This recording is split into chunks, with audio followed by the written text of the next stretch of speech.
A powerful spiritual force pulsates all around us, offering energy and meaning to our daily lives. If we can meet the challenge of this force, our lives will expand in joy, peace, and fulfillment.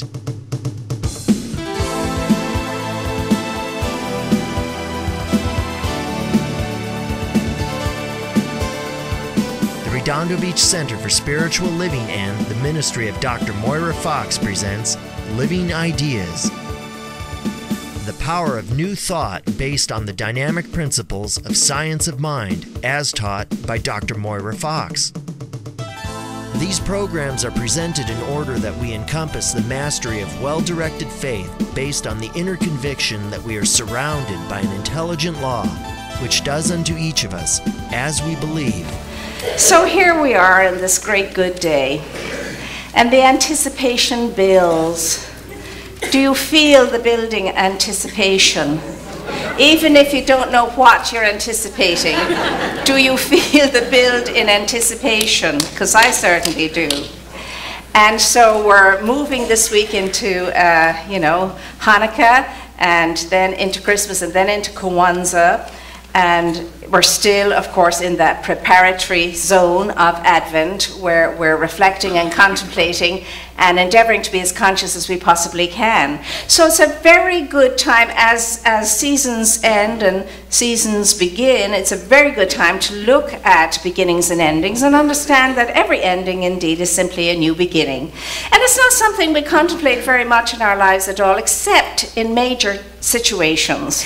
Like when we come to the end of our schooling for good, if that ever happens. It's never happened for me, but you know what I mean.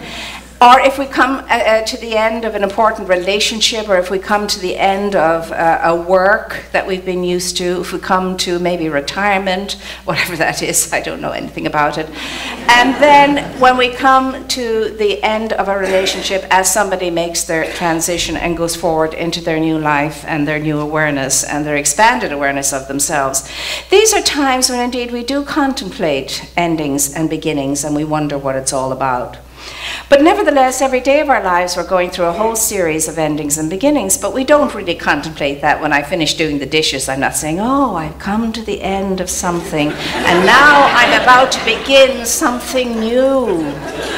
I wonder what the gift is in that. We don't usually do that, and yet all of our life is ending and beginning, beginning and ending, ending and beginning, beginning and ending. It's inevitable change. It's the way evolution occurs. It's the way transformation occurs. And you and I, if we're spiritually unfolding and becoming spiritually mature, have to understand we have to be okay with that program. The program of change, that it's going to happen. It's not just going to happen, it's happening all of the time. And most of the time we're totally unaware of it, and much of the time we go screaming into the newness of whatever it is, and very rarely are we together enough to say, this is a change that's occurring in my life and I'm knowing it's good. There's a gift in there for me somewhere, when it doesn't seem to look all that good. Of course, odd times when we know the change is beautiful and it's going to bring about a wonderful difference in our lives. Maybe when we get married or whatever that is, or have a new baby come into the world, something like that. We know it's going to be beautiful and good. But we need to know it every day of our lives. So this week what we're invited to do is, and this is tricky sometimes, and it's not always something we go giddy, giddy, giddy up about, it's to look at what needs to come to a conclusion in our lives, what needs to be finished in our lives, what needs to be completed in our lives, and what needs to end in our lives, what needs to be released, what needs to be let go of. Because if we're hanging on to something that ought to have been concluded by now, it's stopping us, it's blocking us, it's weighing us down, it's getting in the way of us truly evolving and going forward with grace and ease to flourish and to thrive. So we have to look at what is it that we have been hanging on to for too long and have not brought to a conclusion or a finish or an ending. Because this is the time when maybe we could just do that. And there are always things wherein we can see we have some things to be complete with. In order for something new and wonderful to come in, take its place, and take us along and advance us and evolve us into something greater than we already experience ourselves to be. And that's what this week is about for you and for me. If we respond to the invitation, and indeed every day it's a good thing to reflect upon. What do I need to complete today? What do I need to finish with today? What do I need to let go today? What do I need to release today? What must come to an end today if I am to move ahead and move on in my eternal life of ever-evolving good? It's a big, big question, and I know this is the time for it. It's the perfect time for it. It's the time to do it. You see, reflection is very important in our lives. It's always been important in our lives. When I was in the convent, every hour on the hour, a bell would ring, and we were asked to, for one few seconds, to just pause and consider where we are, and to just bless the greatness of life, and to be open to blessing, and to understand that we are a blessing wherever we are. Every hour on the hour, that bell would call us into that remembrance. Am I saying I always even heard the bell? No, I didn't always hear the bell. Sometimes I was so caught up in things, but most of the time we endeavored to follow that. Some of us, we pray 5 times a day. In the convent, we prayed 6 times a day, and so on and so forth. But it was to call us into seeing what is it we need to complete, what is it we need to be finished with, what is it we need to end, what is it that needs now to be released. All the same reason why we do all of these things. However we do all of these things, whatever the reminders are, it's simply because you and I are used to walking through the valley of the shadows, pitching our tents, settling down there and thinking we're there forever. It says, though we walk through, and I say that to us a lot, run through. I like to race through. I don't want to walk through any valley of shadows. I want to tear through that as quickly as I can. Thank you very much. Be out of it. Don't see my heels for the dust. But we're used to prefab living, and what do I mean by that? Well, you know, we settle for less when we could indeed have more. We settle in for things that are only supposed to be temporary, whether they're relationships, whether they're stuff, whether they're things, whether they're situations or circumstances. They're supposed to be temporary, but no, we make them permanent.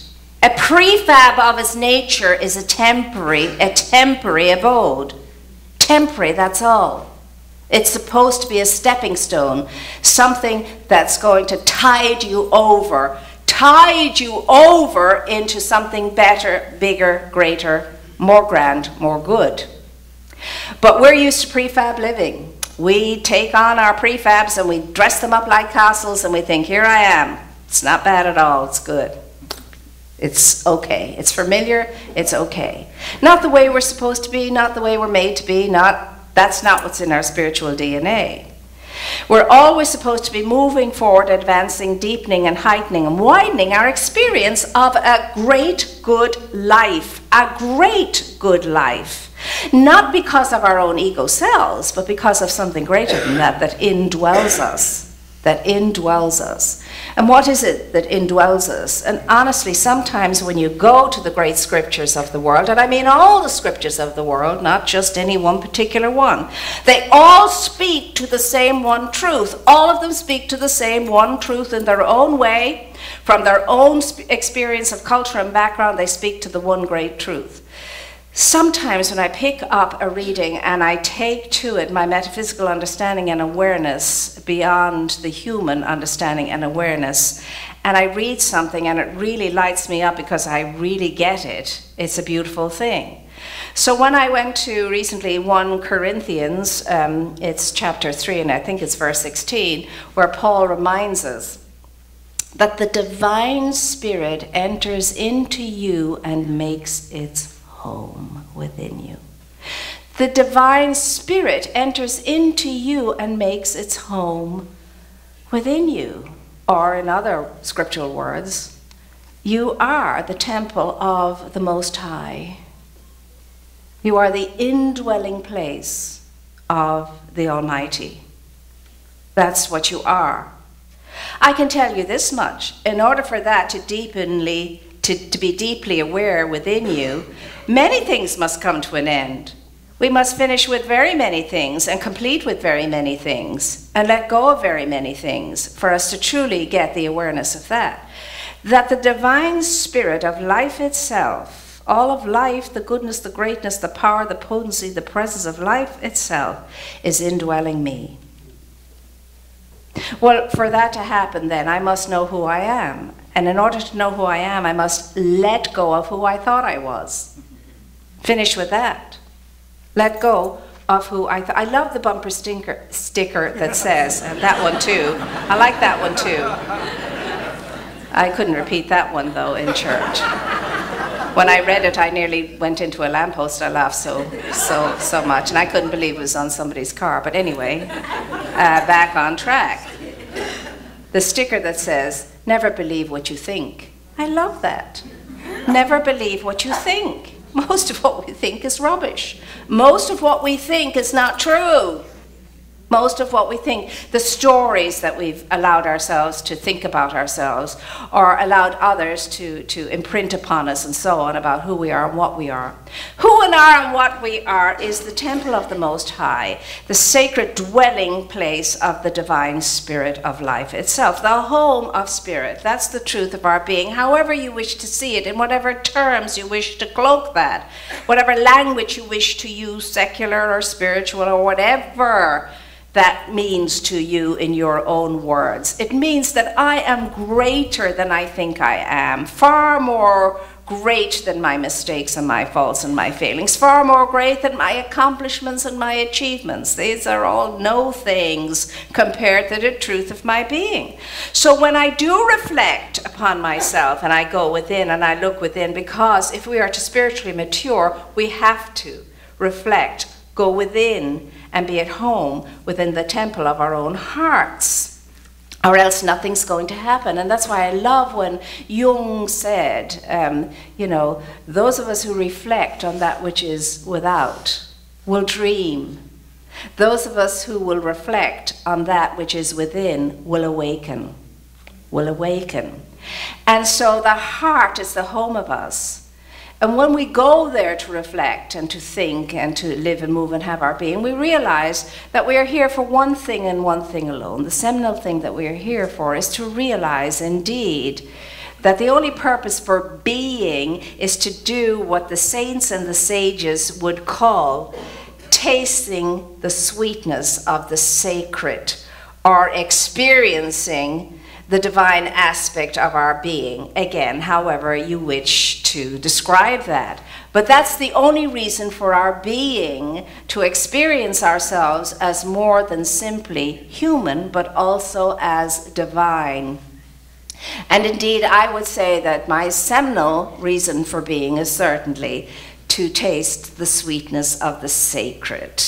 That would be the heart of the matter for me in life and living and meaning. And I know it's the same for many of us on this plane, that's what we're here to do, regardless of what we pretend to be here for, and so on and so forth.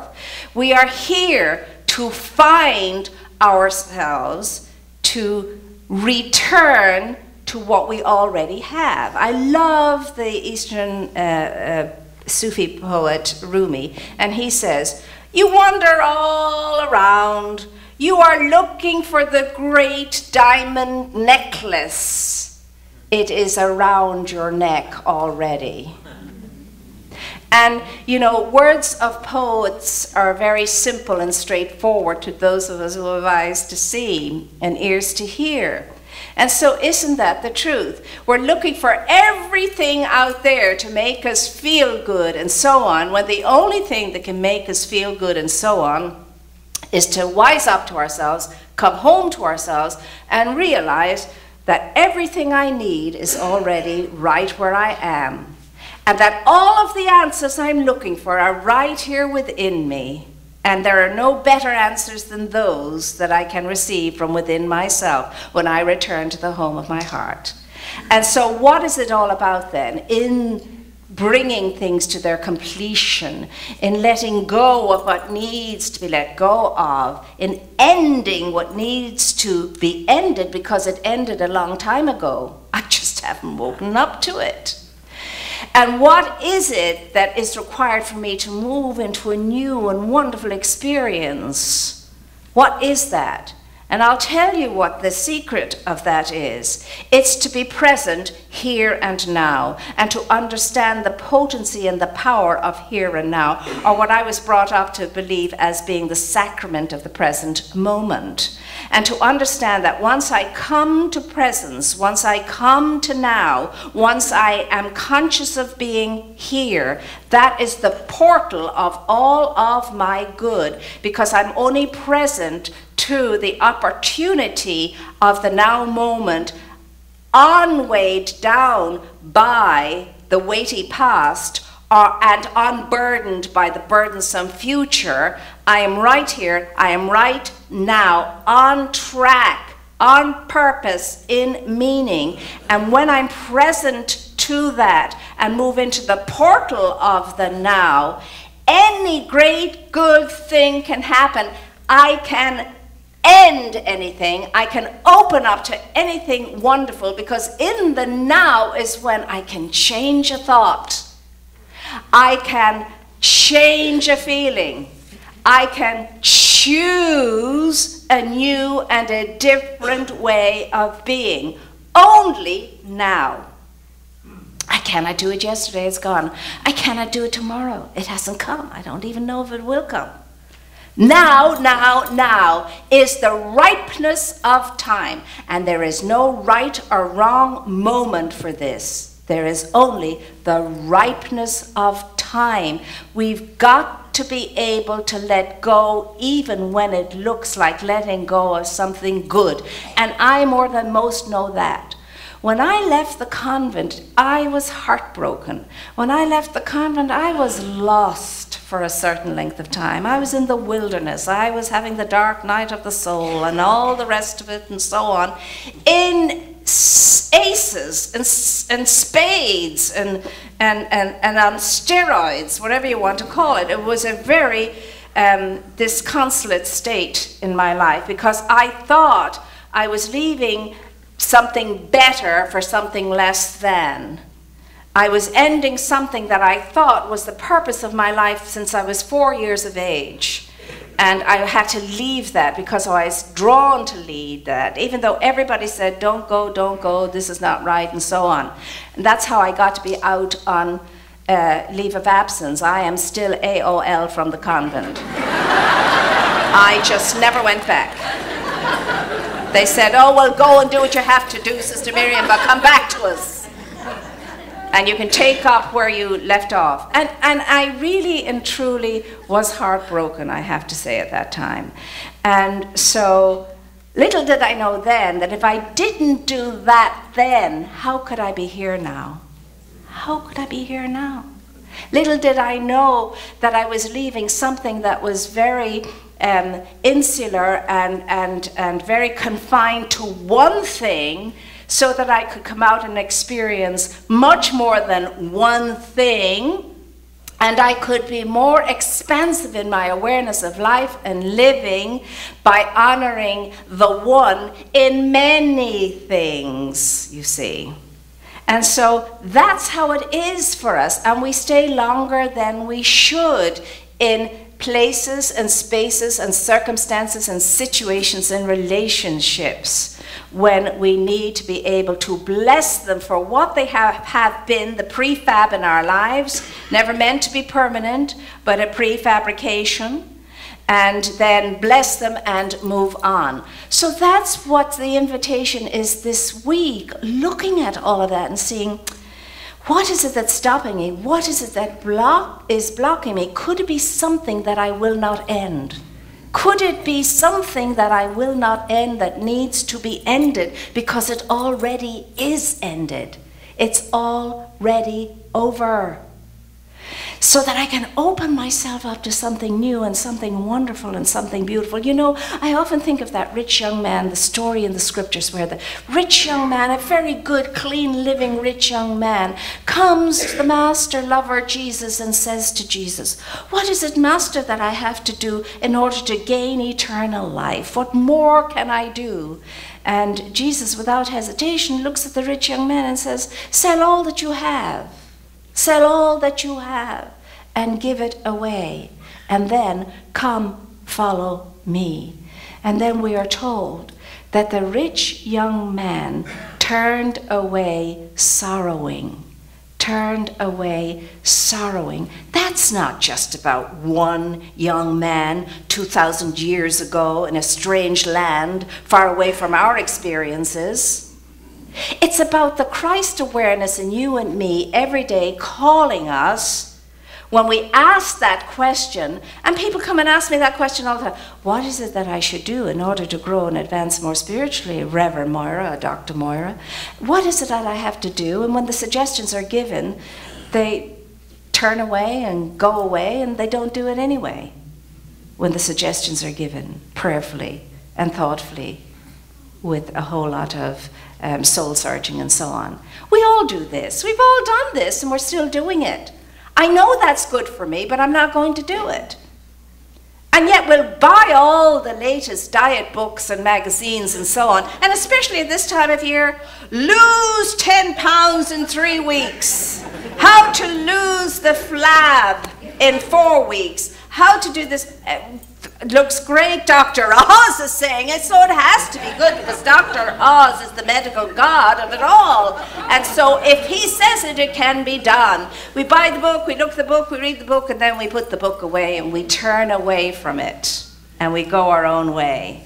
We do it all the time, and all of us know it, whether it's to do with our health or whatever it has to do with our relationship. Sit down, you pour your heart out to your friend, and your friend says, oh, if I were you, my God, the writing is on the wall. What's the matter with you? Why aren't you out of there?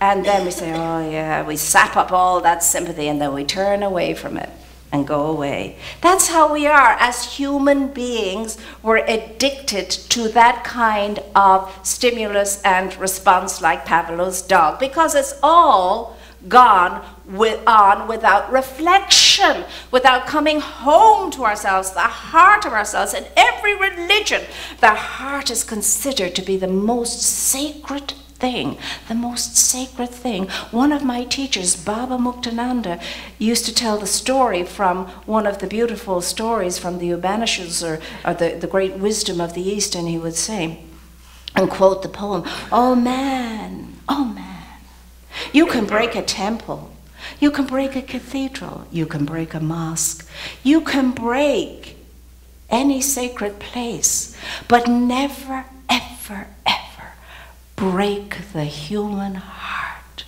because it is the dwelling place of God. Never break the human heart. It is the dwelling place of God. How many times have we broken our own hearts?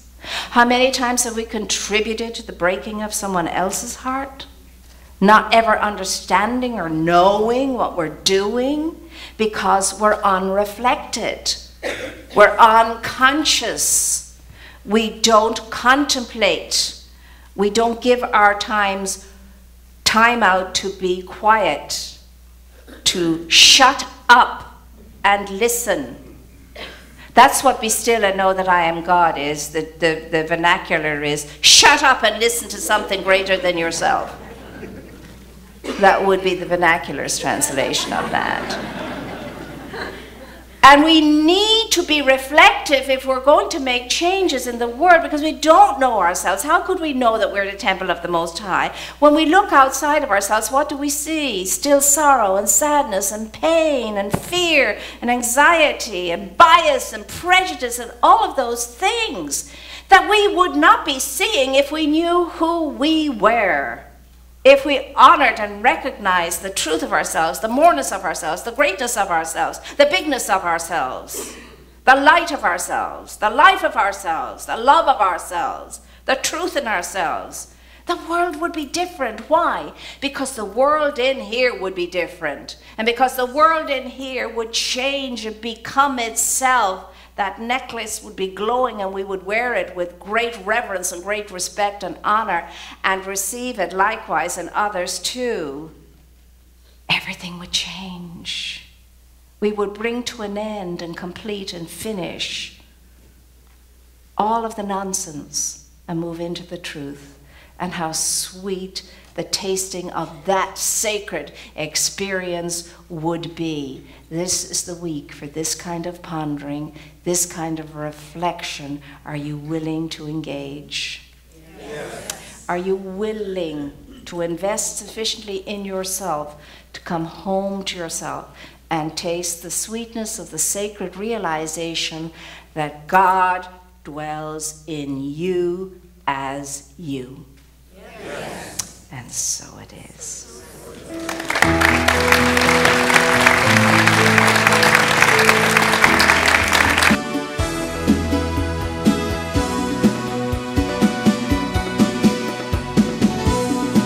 We invite you to experience Dr. Moira in person on Sundays. Our services are at 9 a.m. and 11 a.m., and childcare is available. Please join us.